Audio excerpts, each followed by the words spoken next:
دریائے نیل کی کہانی۔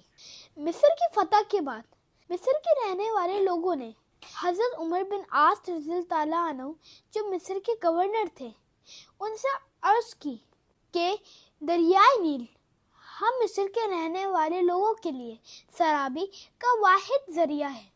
جب یہ دریائے نیل سوکھ جاتا ہے تو ہم اس میں ایک خوبصورت کنواری لڑکی کو دلہن بنا کر ڈال دیتے ہیں تو یہ دریا دوبارہ سے رواں ہو جاتا ہے۔ یعنی دریائے نیل ابھی ٹھہر گیا تھا، یعنی خشک ہونے لگا تھا، اس لیے اپنے دستور پر عمل کرنے کی اجازت مانگی۔ جب حضرت عمر بن عاص رضی اللہ تعالیٰ عنہ نے اس رسم کے بارے میں سنا تو انہوں نے اس رسم کی شدید مذمت کی۔ حضرت عمر بن خطاب رضی اللہ تعالیٰ عنہ کو خط کے ذریعے آگاہ کیا۔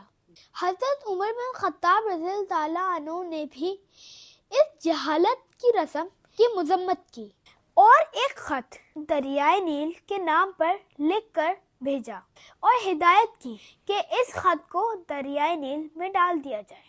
اس خط میں یہ لکھا تھا کہ اے دریائے نیل، اگر تو خود سے جاری ہوتا ہے تو نہ جاری ہو، اور اگر تو اپنے رب اللہ پاک کے حکم سے جاری ہوتا ہے تو میں اللہ واحد القہار سے عرض کرتا ہوں کہ تجھے جاری کر دیں۔ حضرت عمر بن عاص نے وہ خط دریائے نیل میں ڈال دیا۔